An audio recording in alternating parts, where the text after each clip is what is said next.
আমাদের যা শাস্তি দিচ্ছি আল্লাহ ওনাকে ক্ষমা করে দিক। জমটুপি পরানো হচ্ছে, আপনারা দেখছেন। খুবই আপনাদের যারা আওয়ামী লীগের লোকজন আছে হয়তো খুব হৃদয় বিদারক লাগছে আপনাদের কাছে। এইভাবেই কিন্তু ফাঁসি দেওয়া হবে। আমি বাংলাদেশ সরকারকে একটা সাহস দিয়ে যাচ্ছি, আমরা মৌলিক বাংলা এবং জনসাধারণ মিলে, যে তারা যেন এইভাবে করেই ফাঁসিটা কার্যকর করে। এবং দেখছেন আস্তে আস্তে সেই ফাঁসির দড়িটা কিভাবে তার গলার মধ্যে ঢুকে যাচ্ছে, মাথার মধ্যে দিয়ে প্রবেশ করানো হচ্ছে এবং টাইট করে দেওয়া হচ্ছে।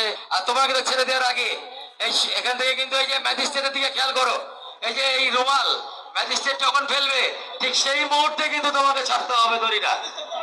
ম্যাজিস্ট্রেট আর একটু সামনে যায়, আমি একটু ঘড়িটা দেখি, আমার 1 মিনিটের মধ্যে আমি এই সাদা কাপড়টা ফেলে দেবো, এরপর আপনারা ফাঁসিকে কার্যকর করবেন। আপনি জল্লাদ তুমি তাকিয়ে থেকে ম্যাজিস্ট্রেটের দিকে।